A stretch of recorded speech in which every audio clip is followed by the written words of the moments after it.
Hey, guess what? This is a movie review.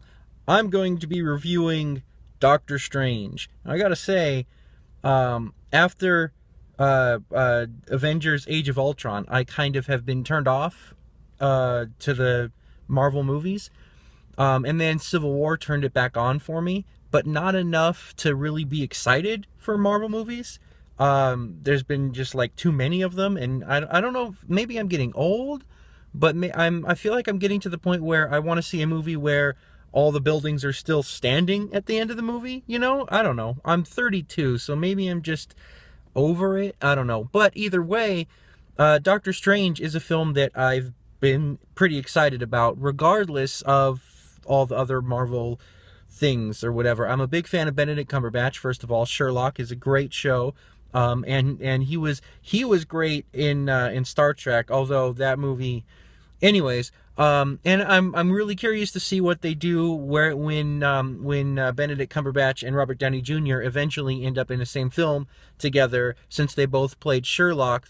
I'm really excited. I'm almost more excited about seeing a scene with the two of them in it, and seeing if they make any kind of joke or reference to the fact that they both played Sherlock. I'm almost more excited about that than I am about anything else in the franchise. Also, I'm a big fan of like alternate realities and parallel universes and things like that, and how it can be used as such a great tool for storytelling. So this movie I've been pretty excited about, regardless of my waning excitement for the Marvel Cinematic Universe as a whole. It just, like, the Age of Ultron just felt like there was a lot to go through, a lot to deal with, and then DC's not helping, because Batman vs. Superman was such a heavy movie. So the whole superhero thing has just become so heavy. But either way, I'm going to go into the theater right now to see Doctor Strange on Friday, the day that came out, on one of the first showings of the day. So here we go, and I'll come back to you after the movie. One Doctor Strange later. Wow. That was a movie. That was a wild, crazy, effects-filled movie. I'm going to give it 4 out of 5. I enjoyed it a lot. A couple of things. Start with, okay, one of the first things I noticed, I'm so used to Benedict Cumberbatch's British accent that his American accent threw me off a little bit. He was the perfect actor to play that role. By far, fit it perfectly. Partially, I think, because that character... Imagine Sherlock Holmes, but in the Marvel Universe and with supernatural powers. Very, kind of arrogant and know-it-all, and I'm great and I can do anything and don't challenge what I know kind of guy. And I mean, that's very, very Sherlock Holmes, and that's very Stephen Strange. I don't know anything about Doctor Strange prior to seeing this movie. Maybe that I don't know. Maybe some people might have a problem with it being accurate or not accurate to the source material. I don't know about that because I never read the comics or anything. I'm going into Doctor Strange knowing nothing about it outside of the trailer and this movie. So, but I will say that I don't know if they changed the character of Stephen Strange at all for the movie based on what he's supposed to be. Like, I know that other changes have been made, but for what was there, Benedict Cumberbatch it worked very well. It was like Sherlock Holmes was a wizard. Now I say wizard, that's how they put it, but that's like an old term. Even in the movie, it's an old term. I'm not going to give too much away. I'm not going to be Mr. Spoiler guy. I will say this though. I don't really think this is much of a spoiler. It's a great movie, very much enjoyable, but the thing is, there's only a certain number of stories that you can tell. I can't remember whether it's 8 or 12. I keep wanting to think that it's both, but there's only like 8 or 12 stories that you can tell, and the rest is just how you dress it up. The most infamous one, the most well-known of those stories, is the hero's journey. And that's just what it's called. I'm not talking about any specific movie, it's just an overall story. And perfect example of the hero's journey is the first Star Wars, A New Hope.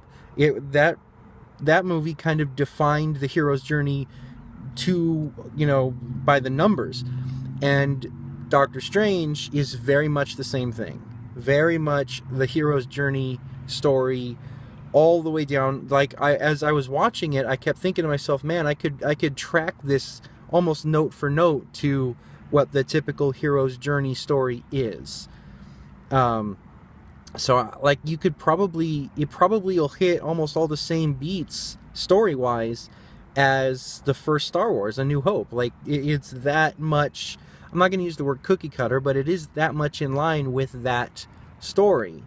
That being said, it's all about how you dress up your story. So how they dressed up this story, they did it in a very great way. It works very well. Now, of course, I say it works, the hero's journey works very well in this case, but that's because it's a proven thing. When does it not work very well? But how they dressed it up was very entertaining. Like, I was loving it. I was loving every second. There's not even anything that took away. The only thing that really took away was Benedict Cumberbatch's American accent, which is great. He does it very, very well. I would have believed, if I hadn't known, that he was from America. But because I'm so used to his accent from Sherlock, I watch Sherlock a lot. So, but because I'm so used to hearing his accent, not hearing it was difficult to get over. That's not the way I want to put it. It was I'm not going to say distracting, but it was no. My phone stopped recording for some reason in the middle of what I was saying, and I kept talking. I kept talking for several minutes before I realized that I wasn't recording. Now I got to check and see that it's still recording. Okay, good, it's still recording. Well, I covered a couple of different topics past that. One thing I do want to mention is that there is a kind of a plot twist that happens. I talked about this already. I'm gonna have to remember what I said. There's kind of a plot twist that happens. I'm not going to say what it is, but I will say that it is a little bit predictable. I did see it coming, which isn't necessarily a bad thing, because it doesn't go directly into where you think it's going to go. Based off of like what you know of storytelling, what you've seen in movies before, other movies that do the hero's journey. You think it's going to go, you see the twist coming and you think it's going to go a certain way, and it doesn't quite go that way. It goes in a slightly different way that isn't as bad. Like, you're expecting the worst and it doesn't get that bad, but you do still see the twist coming a little bit, which isn't necessarily a bad thing. This movie's not built on, it's not built around, mystery and huge plot twists you're not going to see coming. I mean, you basically know what you're getting into, and you're going, it's one of those movies you just kind of go along for the ride, and the ride is pretty cool. It's a cool thing. And the way they dress it up, I love the pulling power from other dimensions into this dimension to do what looks like what are called spells. That's what they call it in the movie, spells, even though even in the movie they say that that's an old term. And then I'm a sucker for anything time travel, so it's really cool knowing that Doctor Strange is kind of a chronivore in that he can control and manipulate time, which I didn't know before, so sorry if that's a spoiler. But if I didn't know anything about Doctor Strange and you had told me that he was a chronivore and he could control and manipulate time, that would have been the selling point. That would have been the thing that made me go in and see it, because I love stuff like that. I'm working on that being a huge element in the web series that I'm working on right now, which I'm not going to say too much about that because that's not what this video is about.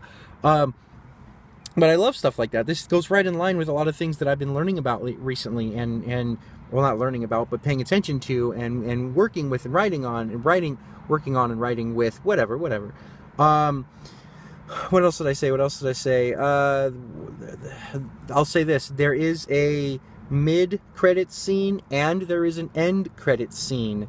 And it's nice because they don't really tie into the Avengers a whole lot, though there is a big tie-in that if those of you who are in the know will probably already know what I'm talking about. There's one big, massive tie-in that's probably more important than it should be, more important than was talked about in previous movies. That relates to, I'm not gonna say.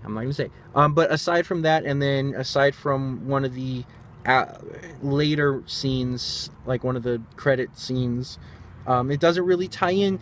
I will say, okay, hold on. The mid-credit scene. Maybe I missed something in a previous movie. I think I need to go back and watch Thor 2 again. Because maybe there was something that I missed that would explain that scene a little better. Because I thought something was something that isn't. I don't know. I only saw Thor 2 one time. I'm not going to specify what I'm talking about, but I didn't like Thor 2. Like, Thor 2 was like, it couldn't tell whether it was... It didn't know whether you wanted it to be taken seriously or not. Like, even at one point, like, it's serious, and then at one point, you're not really even taking it serious. It's not taking itself seriously. So I watched it once. I didn't see it more than that. Obviously, these are movies, like, you pay more attention if you watch it a second time, but I feel like I need to go back and watch Thor 2 again. Because I thought something that maybe wasn't. Anyways, 4 out of 5 though, good rating, because it's still very enjoyable. Like, I enjoyed the way they dressed it up, and will watch it again. It's a little odd how much he picked up the magic, but you know, going from the arrogance to mastering it, like, that was a little bit of a stretch, but it's not so much of a stretch that it hurts it. Like, you can still enjoy it. You still, okay, like, all right, I can deal with that. I can accept that. But anyways, this is probably going to be a really long video, so I'm gonna go. So I'm gonna say, yeah, watch it. Good movie, definitely worth watching. Obviously. So yeah. And hey, guess what? This was a movie review.